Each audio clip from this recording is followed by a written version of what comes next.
I've been tinkering in the lab, and you won't believe the sleepers that I found for points leagues. Well, you will, because that's garbage. But I do have a bunch of sleepers for you for points leagues. What do sleepers mean? I'll talk about it in a second. This is for points league people. Michael Bolton. Thanks, Josh. It's Michael Bolton here, and it's time for another episode of the Locked On Fantasy Basketball Podcast. Let's get to it. Let's get to it, indeed. You are Locked On Fantasy Basketball, your daily fantasy basketball podcast, part of the Locked On Podcast Network.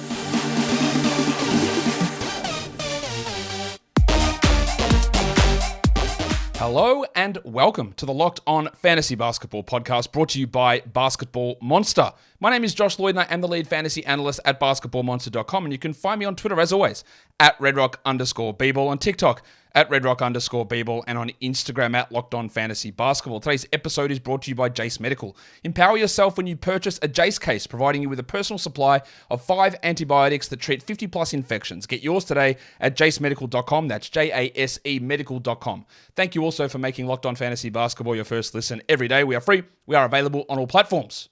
So, when we say sleepers, it's garbage. It's a rubbish term. It's a term that shouldn't exist, but it's a term that everyone searches. You've heard of every one of these players. If there's a player that I mentioned this show that you don't know who it is, welcome to the NBA for the first time, and I actually mean that genuinely. Like, it's great to have new people joining fantasy basketball and all that sort of stuff, but everyone knows everyone, right? Is a general rule. So what we're looking at here is who are the players who I think are currently undervalued. I'm not sitting in a lab. I'm not unearthing something that nobody's found before. I'm telling you my opinion on players' values and how they differ to the two major sites, Yahoo and ESPN, and where I think you can snag a little bit of value based on their current either rankings, ADP, or in most cases, a combination of both of those two things. We also do have, for those of you playing points leagues, again, I've got the Locked On Fantasy Basketball Bowl, so we might as well just talk quickly about that now, won't we? Let's get it on, Gilly. All right, we filled over half of the leagues in the Locked On Fantasy Basketball Bowl. There are category leagues and points leagues, but the guys watching this, you're going to be points league players, I'm guessing. So if you want to get in, it is a huge competition. 360 teams, might even go more than that if we get more entries. $50 entry, 12 teams in a division, slow drafts starting next week, 18 players per team, 40 game max per week. We're using ESPN standard scoring, and there is an entry form that is linked below, and it is in the show notes of this podcast. And all you got to do, there'll be a question in there. All you got to do is tell me one of the players that I mentioned in this show. That's it. Just one player that I've mentioned. And you can enter this competition, get a chance at winning thousands of dollars as the main prize for a $50 entry. And if you do make it through to the final week in this contest, you'll win $200. So you'll 4x your entry fee. And then if you come out on top, you'll many exit, 60 exit plus, depending on how many people end up overall entering the contest. So if you want in the Locked On Fantasy Basketball Bowl, points or categories, drop your entry using the link below. Don't email me. Drop it using the link below. So we are talking sleepers again. As I just detailed, I'm not unearthing something. I'm not reinventing the wheel. I'm not telling you something that you've never heard before. Or maybe I am, but not that, there's not this player that, like, man, he's just actually snuck in and he's come from the Hungarian third division. Shout out Vincent Valerio Bodon. And he's going to come in and be a starter in the NBA. There's no such thing as that anymore, right? None of those sleepers exist. But I think there are tons of incorrect rankings. I've got 24 of them on Yahoo, and you'll be shocked to know that I found more of them on ESPN, 30 of them there, and we're going to go through them now. That's 54 different sleepers. Well, that's not true, because there's a lot of crossover between the two. Some of it's my opinion. Well, it's all my opinion, really, but that's my opinion as to where they fit. I think you know what I'm saying. I am absolutely rambling. Let us start off by talking about sleepers over on Yahoo. And I'm going to start right up the very top of the board, because Yahoo does not. Now, I criticize ESPN a lot. I think Yahoo is better than ESPN. And I think both are significantly worse than Fantrax. But one thing ESPN does do better than Yahoo is they have separate rankings for categories and points leagues. Yahoo does not. They try to thread the needle. So therefore, Giannis is too low. Giannis Antetokounmpo. He's ranked at 9th, which is perfect for his head-to-head rank. His ADP is 9, which follows the rank closely. He's a top 3 player in a category league. It's him, it's Jokic, It's Doncic and then Embiid probably fourth, although you could consider those guys just the clear top 4 in a points league. But when we're at the top of a draft, like a 5, 6, 7 spot increase from rank to ADP means a lot. Giannis is obviously not a sleeper. Everyone, apart from Basil Zemplis, has heard of him before. So it's not about uncovering this mystery. It's about telling you that, especially on Yahoo, that the ranks are trying to thread a needle with a lean towards categories. So therefore, there's tons of value that opens up by people who are, and this works a little bit for categories as well, but trying to find the guys who are maybe valued too high or too low on their category value that you can snag through in a points league. And Giannis is one of them. And so is the second guy. That is Ja Morant. Now, you might be telling me, Josh, Ja is suspended for 25 games. So much of a sleeper guy. Yeah, I don't even know that. Well, I do know that. But he's ranked at 92 with an ADP of 76. Now, in a category league, Ja might be the 55th best player on a per-game basis. He might be 60th. He might be 90th if you want to include turnovers in your valuations. So there's no actual value in him at those spots in a category league. But in a points league, he's probably top 20 worst case. So, taking Ja at 76 in a points league, yes, that is your 7th pick, or maybe 8th pick if he slides further, and he misses those first 25. But if you just tread water, get yourself some streaming value early on, and take some fewer risky players early on, you're just adding a top 20 player at the start of December. That's tremendous. Normally, I wouldn't recommend having a guy or drafting a guy who is out for that long. But that is an immense amount of value. I also think that we've got to look at the biggest bird, Zion Williamson. I'm the biggest bird. I'm the biggest bird. Again, this is a top 20 player. Yes, his value in points league is much higher than it is in category leagues. Yes, maybe he doesn't play 30 games. I don't know. But when you get to an ADP of 66 or a rank at 61, or look, if he plays 50 games, he beats that, even on a totals basis, I reckon. So once we head out of those first 5 rounds, and each round that we move further and further away, your chance of a bust at that pick increases, meaning your appetite for risk should increase as well. And when you're talking about Morant and Zion, who are top 20, top 15, maybe top 12 players per game, and you're getting them in round 7, round 8, round 9, that's where the value comes in. This is the perfect encapsulation of what we talk about when we talk about difference between points and categories. The double royal, Julius Randle.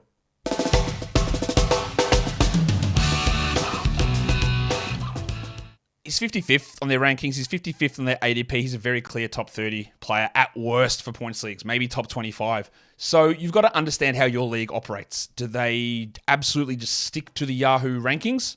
Do they stick to the Yahoo X rank? Because there is the rank in Yahoo as well, which is tailored to your league format. And you'll see Randall's number look a lot higher there based on their projections. Or do they follow ADP? Because if you're getting Randall in round 5, well, congratulations. I don't like to say league winner. It's not a league winner. But it puts you on the right track. It makes it harder for you to lose your league or harder for you to not make playoffs if you're getting Randall in round 5 in a points league. This is absolute no-brainer stuff, and it's one of the big drawbacks of a single set of rankings that puts Randall 30 spots below where he should be. And I think Jordan Poole's actually underrated. Now, there are going to be plenty of people who disagree with me on Jordan Poole. Jordan Poole's actually trash, Josh. Okay, cool. All right. How can you bank so much production on Poole? All right, let me explain it. He's got an ADP of 52. He's got a rank of 45. I have seen Jordan Poole literally 2 years ago, right? This is not that hard to find this out. 2 years ago, when Steph and Clay were out, and they really didn't cross over and play together at all, Jordan Poole was like a top 50 player already. So just because he had some struggles last season does not mean that A, he's not good, or B, that he can't put up good fantasy numbers. And he is going to put up good fantasy numbers. I had someone tell me, well, they're not going to be invested in him. They'll just play their young guys over him. I think sometimes we really have a warped idea of how NBA front offices and coaching staffs view players. Are they just going to play Calabria 32 minutes a night, Johnny Davis 30? They're really tanking it. That's just not how anything works with any of these teams. And I think with some of the new rules surrounding the resting policy, and in particular, the thing I'm really cautious on that, or really focused in on, is hey, you can't sit guys at the end of the season. It reduces a lot of the risk. Plus, if you set your playoff date correctly, you'll be fine. Jordan Poole's got top 30 upside this season, and you're getting him again in round 5. And the next one is the Rookie of the Year, Paolo Banchero. Maybe he is just the new Julius Randle. Rank 65, ADP 59. He was better than that last season in a points league. He should be a top 30 guy, at the very worst, a third-round player. This is just the obvious case of way better in points than in categories, and the ranking is trying to split the middle, and it's leaning too much towards categories. Therefore, if your league does not understand that, you will be able to get a significant value on Paolo Banchero. Today's episode is brought to you by the Jase Case. Jase Case provides 5 life-saving antibiotics for emergency use. And all it takes to get a Jase Case is simply fill out an online form. You can have a chat to their registered physicians as well. They talk you through the whole process. Even when you get the case, they're always on call for that sort of information that you need. So what is Jase Case? Well, it is a doctor-created and doctor-recommended emergency antibiotic kit, because disasters can strike at any point. Fires, floods, earthquakes, hurricanes, tornadoes. You could be cut off from your doctors and hospitals because of injury and whatever, and you need these antibiotics to save yourself. It's not just for, I'm get a bit of a runny nose, so I'm going to take antibiotics. That's a terrible idea. Don't do that. Jase Case is for those emergencies. And the idea is you have it and you never use it. That is the plan. You never want to be in a situation where you need life-saving antibiotics, but that one time that you do, you want to be prepared for you and your family, and that is what Jase Case provides for you. We all want to be empowered to be able to care for our families in those emergency situations. So you can get your $20 off these life-saving antibiotics today from Jase Medical by using the code LOCKEDON at checkout at jasemedical.com. That's JASE medical.com.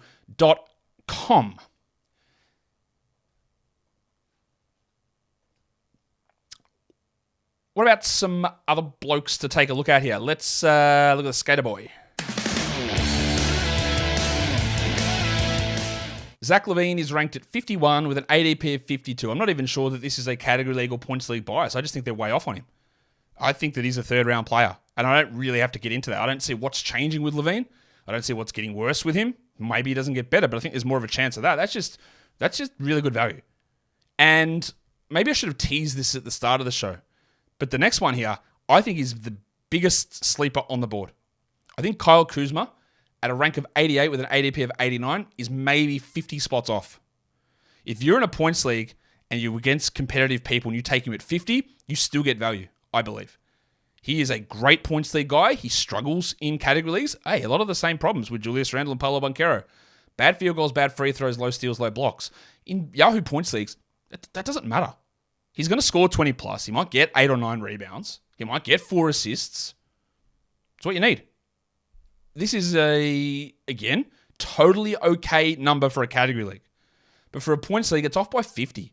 That is, absolutely, Kyle Kuzma is the number one on the board for Yahoo value, I think. Unbelievable value. I think Jeremy Grant is looking pretty good as well. Much like I said with Poole, which applies to Kuzma, I think the end-of-season resting rules will preserve Grant unless that troublesome knee flares up for the 4th year in a row.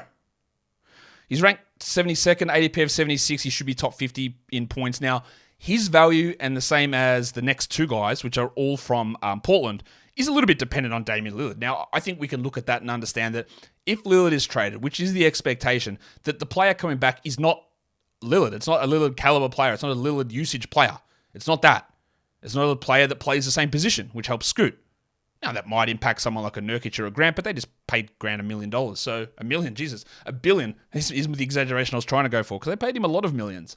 So, I think there's great value in him. And the same goes with Yusuf Nurkic, who's sitting there at a rank of 116 with an ADP of 115. No question about it. I am ready to get hurt again. You don't have to take Nurkic high at all, but if Nurkic is actually the starting center for Portland, on a per-game basis, he'll beat this by 40. How much he plays, I don't know, but you're talking about around 10 pick here.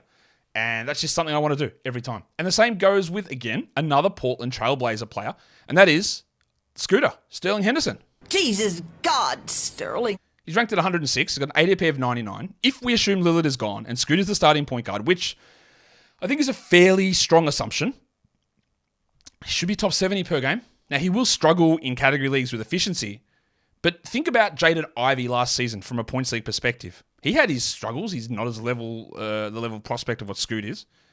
And he still was the 100th best player in a points league. So, yeah, I feel real good that Scoot's going to beat that number. Very good about it. Wendell Carter Jr. also sits at number 99. Talked about him yesterday on the Magic preview show. You might not have top 50 upside here in Wendell, but I think he can get 20 spots of value out of that. No one's coming for his minutes, really. And hopefully that plantar fascia issue which troubled him last season just doesn't limit him at all. I hope we're good to go. Andy Wiggins. He's ranked 93. ADP of 92. Again, one of those perfect encapsulations of what do you do with categories versus points, because his free throw percentage can be a real downgrade in categories. I think it may be a little bit overrated, that downgrade. But in a points league, why isn't he a top 80 player? He is. He missed a ton of time last season, and there's no reason for us to suspect that'll happen again. So just snagging 20 spots of value is great. I'm putting Spencer Dinwiddie on this list as well, because he's ranked at 103 with an ADP of 102. And in a points league, in a category league, I'm not sure that's good. But in a points league, we heard Sean Marks and Jacques Vaughn today talk about, probably Ben Simmons is going to start at point guard, but they'll play Dinwiddie off the ball, very similar to how he played in Dallas next to Doncic. He'll take his shots. His assist numbers might drop, but he's going to score quite a bit.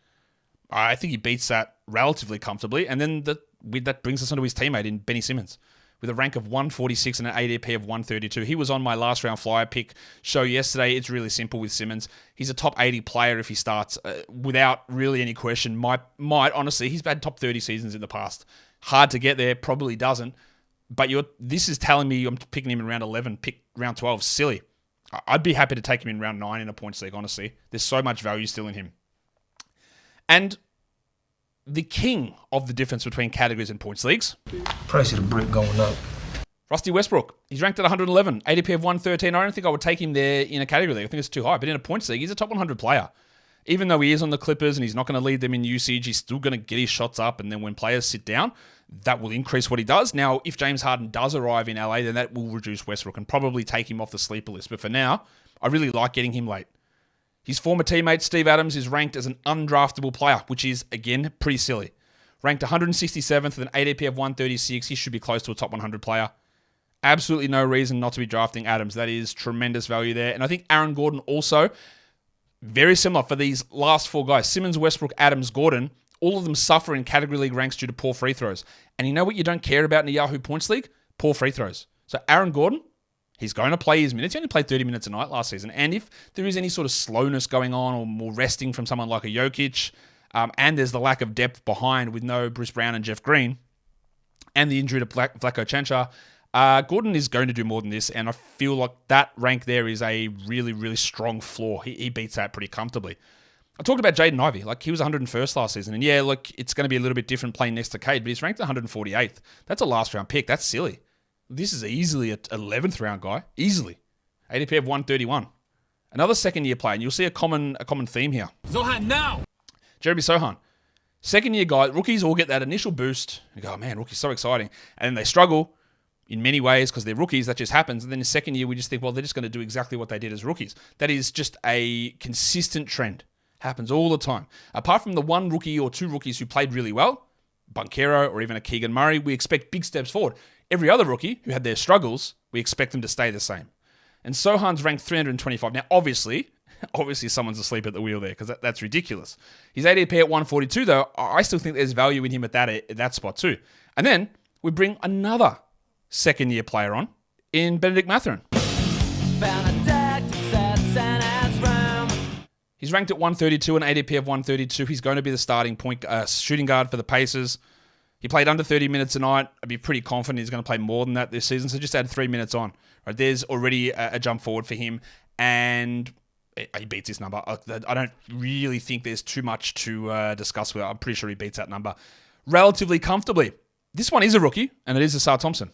I think he's talking to you. He's ranked close to a last-round player, ranked round 12 sort of guy, 141, ADP of 141. Whether he starts or not opening night, I don't know, but I don't think it'll be too long before he does. And I just think that there's 20 spots minimum of value here for Asar. The depressed penis, former Piston, Sadiq Bey, ranked at 159. That is allegedly undraftable. Well, not allegedly, because if you're going to go by their rankings, their standard league has 156 players drafted. So they're suggesting that you don't draft Sadiq Bey. I'm suggesting they're wrong. And I think you can go into the 110s to get him. Something would have to change remarkably, I think, for him not to begin the season as a starter. And when you're getting a starter like that whose value is really tied into a bit of scoring, go for it. And then we look at Denny Avdia, 143, has a rank and an ADP of 145. Even if he doesn't start, he's going to play, you would guess, 25 plus minutes coming off the bench. And that's enough in a points league. And if he plays 31 as a starter, well, he might knock the top 100 off. He might. These last two, Bay and Avdia, have probably lower upside than most of the other ones I talked about, but I still think, we're looking at 20 spots of value on each of those guys, which is enough for me to mention them here on this show.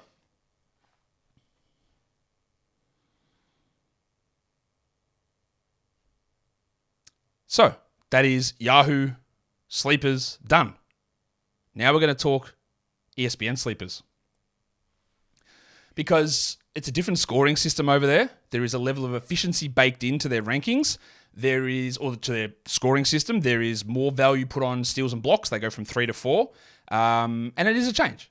There is differences. But their rankings, there are some things on there that are just wild to me. And I don't really understand it.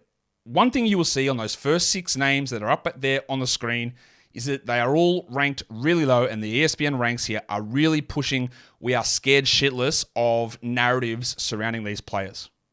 That's what these top 6 suggest. We are scared of them. And I get it.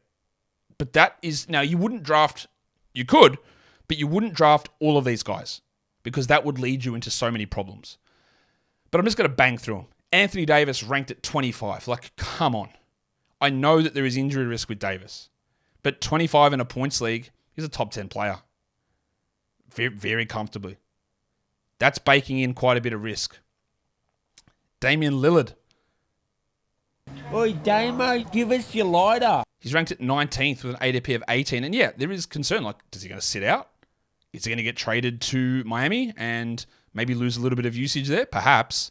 But the guy who's losing usage in Miami is Bam Adebayo, not Damian Lillard. A little bit for Lillard, but that's it. And you're talking about a late-ish, mid to late-ish second-round pick for Lillard every day of the week. You don't want to go, hey, I'll take Lillard, then I'll take Davis, which theoretically, you might be able to do. You don't want both risks or all these risks pushed together. And the same goes for Kyrie Irving, who's ranked 28th with an ADP of 25. There is nothing actually going on with Kyrie at the moment. He's quiet. He's not injured. There's no trade demand. He signed a new contract. Now, anything could happen. Anything could happen at all. He could come out and say, actually, guys, dinosaurs weren't killed by an asteroid. It was me. I did it. And then get suspended for anti-dinosaur comments or something, right? Anything could happen with this bloke. But come on. There's nothing going on. And when you're talking about him as a third-round player, yeah, you take it. Again, don't pair them all together. But you also could have a killer lineup here, like Lillard end of first round, Davis, Irving round 2, round 3. The chances of it all panning out is pretty low, but then you could also get Kawhi in round 5. I'm a fun guy. We know the problem with Kawhi. He's going to sit back-to-backs. He's coming off a knee surgery. He might not hit 60 games. But this is 53rd. He's a top 20 per game player, and even on totals, he should beat that number comfortably. And then exactly the same thing that I said for Ja Morant earlier for Yahoo. Well, it's even more apparent here. He's ranked 101st. I know he's missing 25 games. But 101st. That's almost off your active roster. That's almost one of your bench players. He's got an ADP of 82. Every day, I will draft Ja Morant there. Every day. There's no risk to it. And then Jim Harden. Again, we don't know what Harden's going to do. I would suggest one of these 6 players, or Harden's ranked 40th with an ADP of 34. Anthony Davis, Damian Lillard, Kyrie Irving, Kawhi Leonard, Ja Morant, James Harden. I would suggest grabbing at least one of those players in your draft. Because if they hit, they are going to hit per game. There's no question about that. It's about whether they just get you enough games. But at the spots that they're getting drafted, it's almost, you almost can't lose. The risk is pairing too many of them together. But get one of them, and there is value. And then we get onto the bunch of others where I just don't understand what's going on at all. Why is Jaren ranked at 36 with an ADP of 41? Now, I do understand that Jaren is maybe a little bit overrated in terms of traditional category metrics, but this is a points league. Why is he ranked at 36? He wasn't the 36th ranked player last season. In fact, if I look at ESPN's rankings, actually, I'm 100% incorrect. He was 36th last season at ESPN points leagues. But that's expecting A, no improvement, B, not taking into consideration that Jar's out for 25 games. Yeah, I'll take that. And then he's getting drafted later at 41. Okay. Cade, you might not fully believe in a Cade Cunningham breakout, and that is totally your prerogative. That is an opinion. My name is Richie Cunningham. I have an opinion. I like Cade as a player, and I think he's going to really break out. But that could very well be wrong. But again, when he's getting drafted at pick 57 with a rank of 49, really hard for me to see that go significantly wrong. Cade didn't play particularly well last season. Played in his 12 games. He had that poor shooting, and he was 58th.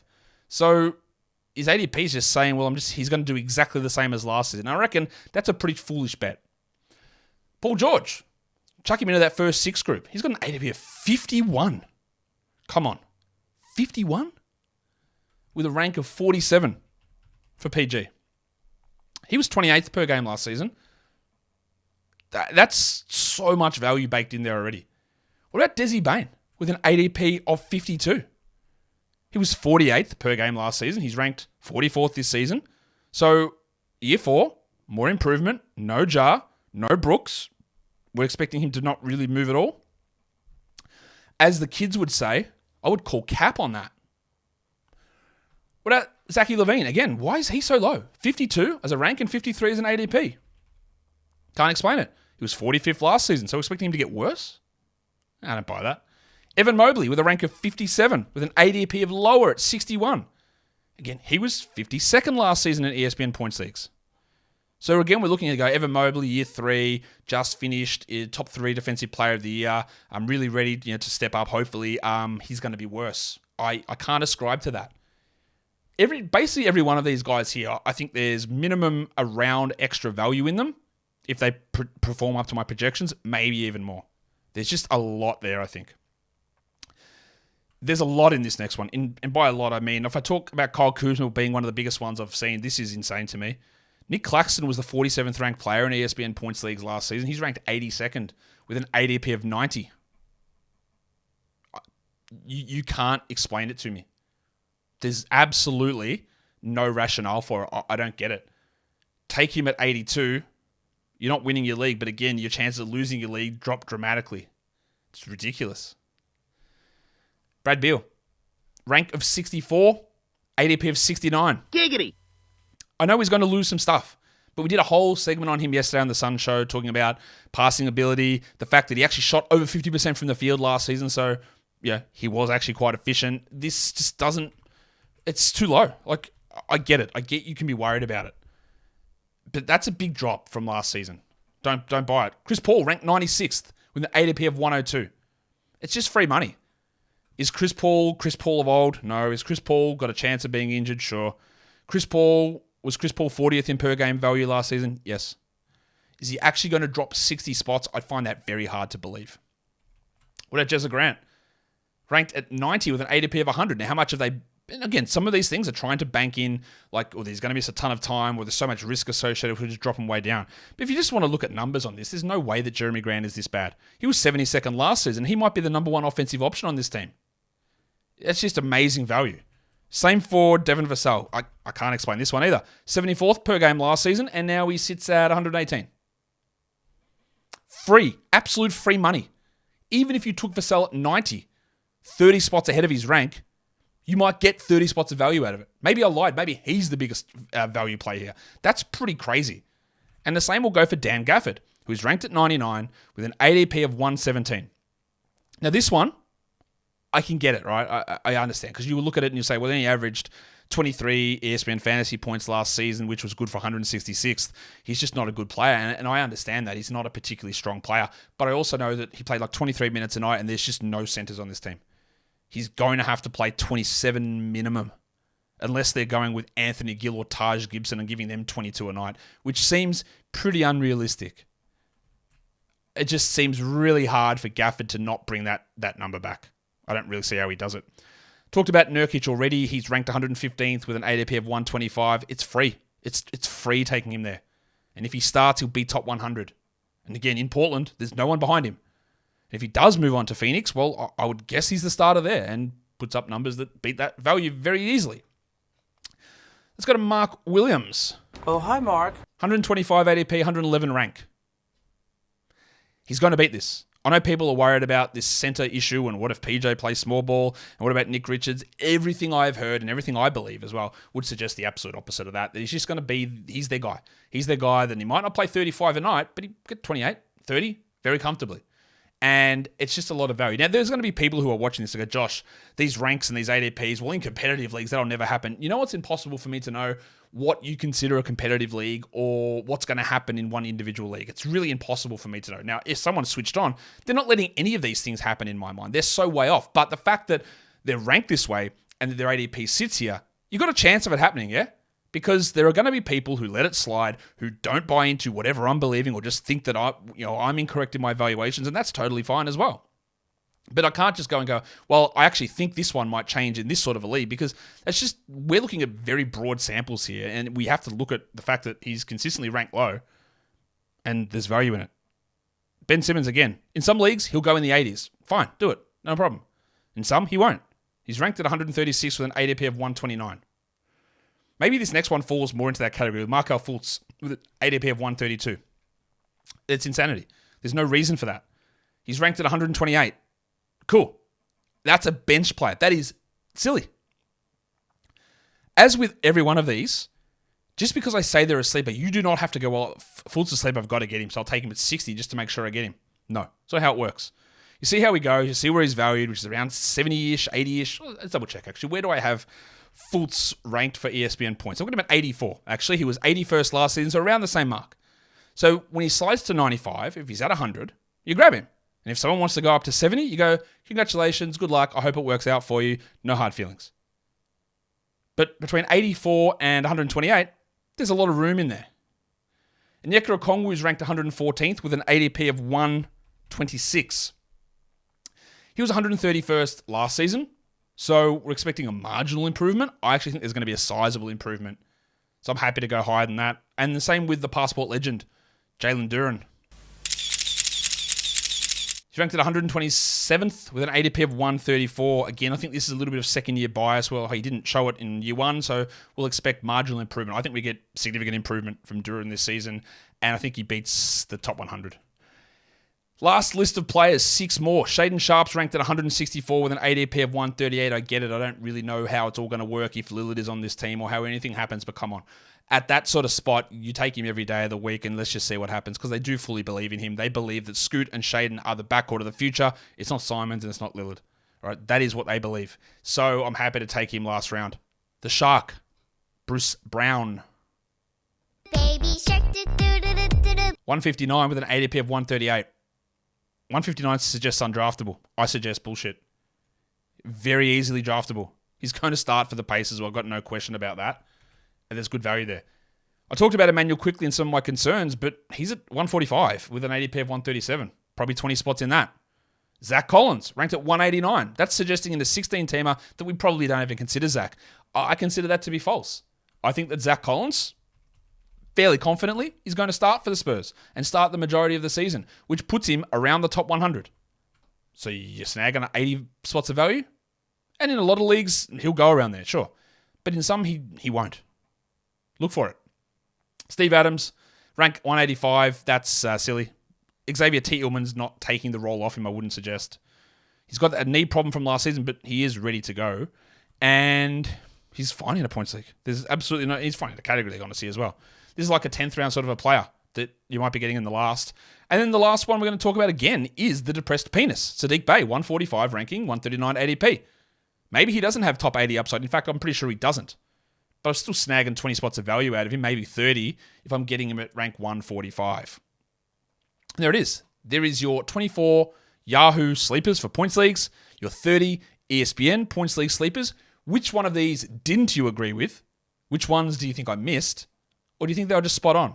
Please don't think they're all spot on. You have your own opinions on it as well. Guys, we are done here. Follow this podcast, I went out of order there. Follow this podcast on Apple Podcasts, Apple Podcasts, Google Podcasts, Stitcher, Spotify, and on the Odyssey app. And while you're here on YouTube, you know what to do. Want that thumb straight up the middle. Up there it goes. Hit the bell. Leave a comment. Guys, we're done here. Thank you so much for listening, everyone. See ya.